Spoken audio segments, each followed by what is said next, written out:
सबसे पहले कासिम साहब आपसे ही शुरू कर लें, आपके क्या 4 जून को एक रिजल्ट क्या दे दिया है अयोध्या ने? रोज ही एक नया बखेड़ा खड़ा रहता है 75 जिलों में। मतलब एक अयोध्या जिला ऐसा है कि कुछ ना कुछ सफाई वहां बदमाशी करते रहेंगे और सरकार मुकदमे लिखवाती रहेगी।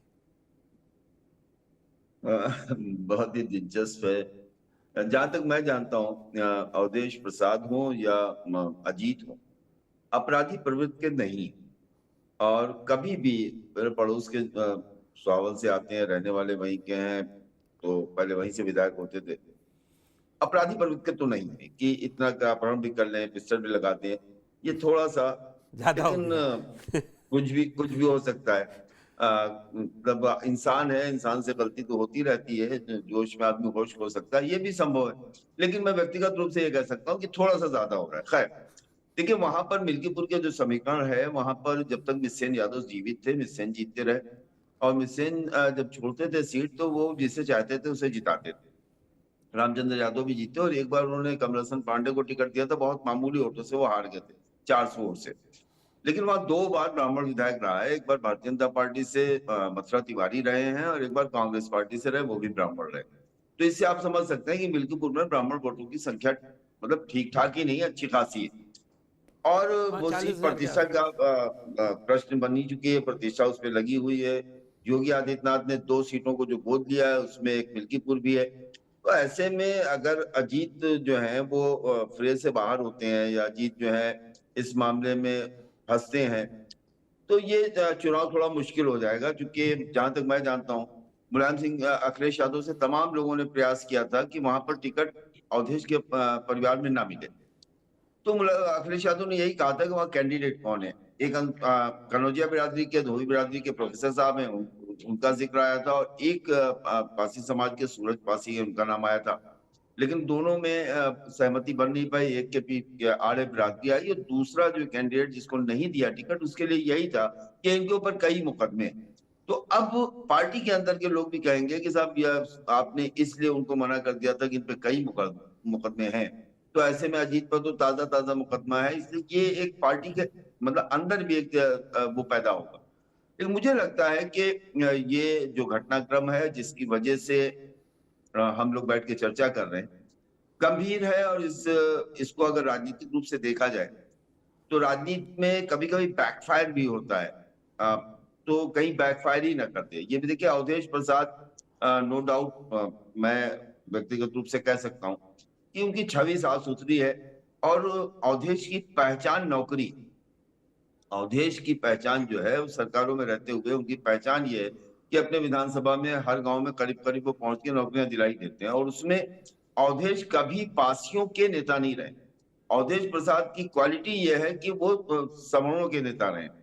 क्योंकि रिजर्व सीट सुहावल भी थी, रिजर्व सीट मिल्कीपुर भी है, सामान्य सीट से फैजाबाद से अब वो लोकसभा तक पहुंच गए हैं। तो रिजर्व सीट की जो ताकत होती है, वो वही वोटर होता है जो रिजर्व नहीं होता है। तो क्षत्रिय में विशेषकर और ब्राह्मणों में उनकी अच्छी पैठ है। अब उससे इस मुकदमे के बाद, इस एफआईआर के बाद नफा होता है कि नुकसान होता है? मुकदमे को कहीं अगर साजिश लोगों ने मान लिया, तो दिक्कत हो सकती है भारतीय जनता पार्टी को। ऐसा मेरा अपना आकलन है। मतलब कुल मुश्किल। मिला के अगर ये समझा जाए आपसे, ये मुकदमा तो हम लोग नहीं सियासी बात करने के लिए हैं मौजूद। मुकदमा तो अब दर्ज हो गया है, पुलिस विवेचना अधिकारी बन गया होगा। डॉक्टर सुनील कौशिक, वो जो कासिम जी ने कहा ना, बड़ा सटीक कहा। बोले इतना भी रंजिश नहीं थी कि ज्यादा कर दिया। अब यही रवि तिवारी को भी सभी जान रहे हैं, कई पार्टियों के नेता रह लिए, आगे भी तो कहानी है। फिर वो ये ज्यादा चलेगा, और मुझे लगता है ये इसमें चुनाव आयोग ज्यादा जिम्मेदार है। चुनाव आयोग ने जो 2 राज्यों में चुनाव हो रहे थे, उनके साथ इन 10 सीटों का चुनाव करवा दिया होता, सब अब तक रायता खत्म होने पा गया होता। नहीं नहीं, बिल्कुल आप ठीक कह रहे हैं।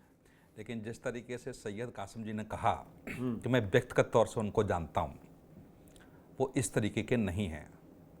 मैं भी कह रहा हूँ कि एक शुक्वावास्य अशोक यादव थे, बेरोजगार फ्रंट उन्होंने खोला और मैं भी उनको बड़ा व्यक्तिगत तौर से जानता था। वो बिल्कुल, मेरे आप क्योंकि वो आप वहां से आते हैं। बड़े अच्छे मित्र मेरे थे। उनके खिलाफ मच्छर मारने का भी मुकदमा नहीं था।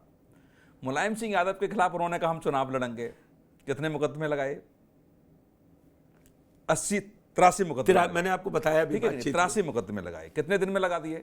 17 दिन के अंदर लगे थे शायद। तो फिर आप जब देखिए, अवधपाल सिंह यादव एटा, एक मुकदमा नहीं था, किनकी सरकार में मुकदमा लगा। बलराम सिंह यादव इटावा, गोलियां घंटों चली, सबसे पहले मुकदमा किसने लगाया? दर्जनों ऐसे एग्जाम्पल हैं जहां राजनीतिक प्रद्युति को खत्म करने के लिए पहले से ही सरकारें ऐसा करती आई हैं। वो पहली बार ऐसा नहीं हो रहा। तब फिर क्या पार्टी विद द डिफरेंस की सरकार है? पार्टी क्या डिफरेंस होता है राजनीति में? जब आप आए हुए हैं तो पहले का इतिहास उठा के आप देखेंगे ना। आप सामने वाले से कैसे उम्मीद कर सकते हैं? आप ये बताइए, अभी इनकाउंटर पर तमाम बवाल चल रहा है। 400 सेकंड राउंड में आ जाएंगे। अब वो मंगेश पे चली जाएगी, अजीत प्रसाद पे छोटा सा 499 इनकाउंटर मुलायम सिंह यादव की सरकार में हुए। वहां आंकड़ा नहीं दे सकते का किस जाति का वोट था? अमिताभ ठाकुर, एग्जाम्पल मैं दे रहा हूं, अमिताभ ठाकुर फिरोजाबाद के एसपी हुआ करते थे, 7 यादवों का एनकाउंटर किया। मुलायम सिंह यादव मुख्यमंत्री थे। क्यों पेट में दर्द नहीं हुआ भाई? यादवों को मार रहे हो आप, अब यादवों पे दर्द है। ये तो बड़ी समस्या। जीएसटी 2012 तक शामिल थे कि जीएसटी का विरोध कर रहे थे, जब सत्ता में आए तो कहां जीएसटी लागू करने वाले। बिल्कुल, मैंने तो ये कई बार कहा भी आपके मंच से कि जो पार्टी जब विपक्ष में रहती है, विपक्ष में रहती है, चाहे वो भाजपा हो, कांग्रेस हो, सपा हो, नहीं कांग्रेस, तब उसको ये दिखता है कि जैसे मैं कांग्रेस की बात कर रहा हूं। किसान आंदोलन जब शुरू हुआ 2013 में, कांग्रेस को सब दिख रहा था। राजनाथ सिंह जैसे लोग दिल्ली दरबार में पहुंचे, जंतर मंतर पे किसानों के साथ मंच साझा किया, तब लग रहा था किसान बहुत सही मांग है उनकी। लेकिन जब आप सत्ता में आए तो क्या दिखा आपको? तो ये मैं एक पार्टी की बात नहीं कर रहा, मैं अधिकतर राजनीतिक दलों की बात कर रहा हूं कि जब आप विपक्ष में होते हैं तब आपको दिखता है कि अत्याचार हो रहा है, सरकार अत्याचार कर रही है। और जब आप सत्ता पक्ष में होते हैं तो वो अत्याचार आपको नहीं दिख रहा होता। फिर कहता है कि नहीं जी हमको शूट कर रहा है, हमारे हिसाब से सत्ता चलेगी। तो जब ऐसा आप ही के रहते हुए जब आपने कोई पटकथाएं लिखी हैं पहले से, तो उसको आप दूसरे से इनकार कैसे कर सकते हैं?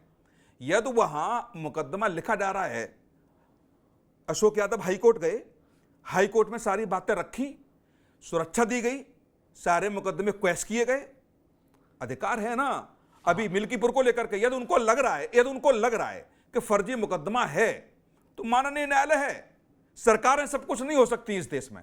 मैं यही एग्जांपल एक आपको बता दूं। आज दोपहर लेकिन मैं कह रहा हूं, मैं दावे के साथ हरियाणा पंजाब हाईकोर्ट का एक ईडी का मुकदमा, सुरेंद्र पवार सोनीपत से विधायक थे सिटिंग कांग्रेस के, और अभी उन पर 6 महीने पहले 25 करोड़ की मनी लॉन्ड्रिंग का केस दर्ज हो गया, अंदर हो गए।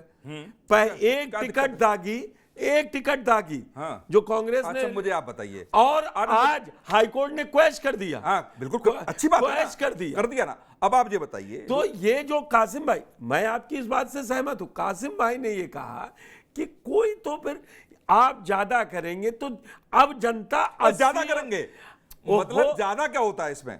सुनिए ना मेरी बात। आप कम ज्यादा आपका अपना आकलन है, जो कहिए। मेरा कहने की बात है, कासिम जी एक बात कह रहे थे कि आप अगर ऐसा करते रहेंगे परिपाटी गलत पड़ रही है और लोग अब ज्यादा जागरूक हैं। ये उस परिपाटी के चक्कर में सत्ता आपके पास है तो परिपाटी की परिकल्पना मत कीजिए। आप साफ सुथरे बने रहिए, हैं? मतलब आप यदि सत्ता में हैं तो आप परिपाटी का उपयोग नहीं करेंगे। परिपाटी में तो उपयोग वही करता, हम कर सकते हैं भाई, हमारा उपयोग है। आप सत्ता में आप परिपाटी को मत डालिए इसको, ये कैसे हो सकता है? यदि आपने जो इतिहास उत्तर प्रदेश की राजनीति में लिखा है, तो लिखा नहीं, दूसरी पार्टी नहीं लिखेगी क्या? ये तो फिर हम कल्याण सिंह तक जाएंगे। मैंने तो एग्जाम आगे बढ़ नहीं पाएंगे। मैंने तो एग्जाम, आप जरा सा जवाब अगर कुछ देना चाहें, इसमें ऐड करना चाहें, मैं फिर बिलाल जी के पास जाऊंगा। आप शायद मेरी बात को ले नहीं पाए। मैंने कहा कि सर जो इनका इतिहास है अजीत का और अवधेश का, उसमें ये एफआईआर कहीं ज्यादा न हो जाए, इस लिहाज से यही मैं कह रहा हूं। विधानसभा में उसका रिएक्शन पूरा करने दीजिए, उस विधानसभा में उसका रिएक्शन कहीं उल्टा ना पड़ जाए। मैंने ये कहा है। मैं किसने कि सरकार में ये तो खुली हुई चीज है ना, ओपन फैक्ट है। मैं चुनाव में कहीं उल्टा ना पड़ जाए। शुकुआबाद में अशोक यादव के खिलाफ एफआईआर हुई, अशोक यादव मैं- जीते, अशोक मैं यादव समझ जीते गया, क्या? मैं समझ गया। अशोक यादव जीते कि नहीं, मैं क्या करूंगा? कासिम अशोक भाई, यादव जीते, मैं- हाई कोर्ट ने स्पष्ट कह दिया, सुरक्षा दे दी, तो ये मुझे लगता है जनता पे मेरा छोड़ देना एंगल- चाहिए कि मेरा हम एंगल आकलन कर चुनाव सकते है हैं कि कहीं चुनाव में नुकसान ना हो जाए, बीच में वही कह सोचा रहे क्या हैं। उल्टा ना पड़ जाए। वो ये कह रहे हैं कि जो सत्ता में बैठा होता है ना, उसका करैक्टर यही होता है, चुनाव हारे या जीते जीते वो बात की बात विपक्ष है। को परेशान। वो अशोक यादव का एग्जांपल दे रहे हैं। बिलाल जी, जी, जी। तो कुल मिला के ये सत्ता का कलर है। भदरसा वाला थोड़ा धीमा पड़ा, उसमें कोर्ट ने ये कहा कि 30 तारीख को लाओ, डीएनए रिपोर्ट लाओ, सार्वजनिक क्यों नहीं कर रहे हो, 30 सितंबर को वो भी देनी है। मुझे लग रहा है कि कहीं ऐसा ना हो क्लीन चिट ज्यादा हो जाए तो फिर चुनाव जिसके लिए इतना माहौल तैयार किया जा रहा वो वही उल्टा पड़ जाए मिल्कीपुर में। पुष्कर भाई, कासिम साहब ने बहुत ही खूबसूरती के साथ एक कॉम्प्रिहेंसिव फॉर्म में एक बात कही थी। उन्होंने कहा था कि भाई कुछ ज्यादा ही कर दिया, ऐसा है नहीं, कुछ कट्टा पट्टा ज्यादा ही लगा दिया। वो रिवॉल्वर- मैं रिवॉल्वर उनको भी ज्यादा जानता लगा हूँ, दिया। पत्रकार हैं, वो क्लियर बात बोलते हैं। सुनील जी भी यही बोलते हैं, सुनील जी की भी अपनी लाइन लेकिन है। सुनील जी ने अपने लॉजिक लगा के उसे जस्टिफाई कर दिया कि हाँ ऐसे ही हुआ है, बता दिया कि पहले ऐसा ही होता नहीं था, हुआ है। तो इसलिए उसका बदला सरकार ले नहीं, लिया। मैंने ये सरकारें ऐसा करती आई हैं, वो मैंने ये सही। कहा। तो सुनील सत्ता जी पक्ष हमेशा ने ऐसा करता बता दिया है। कि एफआईआर ही फर्जी हुई है, ये गलत हुई है, क्योंकि पहले ऐसे होती आई थी, लेकिन उसका बदला ले लिया। लेकिन मैं थोड़ा जोड़ दूं, मैं अब मैं दावे अपने के साथ पॉइंट मैं पर आ रहा दावे के साथ कह रहा हूं बिलाल जी कि समाजवादी पार्टी हाई कोर्ट नहीं जाएगी। वो राजनीतिक लाभ के लिए ट्विटर खेलेगी, प्रेस कॉन्फ्रेंस करेगी। जिस तरीके से अब- अशोक यादव तत्काल हाँ। हाई कोर्ट गए सत्ता पक्ष के खिलाफ, समाजवादी पार्टी जाए सत्ता पक्ष के खिलाफ हाई कोर्ट? नहीं, अवधेश जाएंगे, अवधेश जाएंगे। जाएंगे। तो देखेंगे। मैं कह रहा हूं देखिए, नहीं जाएंगे। इत्तेफाक की पुष्कर भाई, इसमें आप पॉलिटिकल ब्यूटी आप देखिए। मैं पॉलिटिकल व्यू देख रहा हूँ। कासिम भाई ने कहा कि वो जा रहे हैं, इनका हाँ, दावा है, नहीं पॉलिटिकल जाएंगे। समझ कह रही है कौशिक जी की, डॉक्टर साहब की, कि इसका तो फायदा लेना है, लेना है। 20 नवंबर तक, तो उसके बाद चले उसके बाद जाएंगे। देखा जाएगा।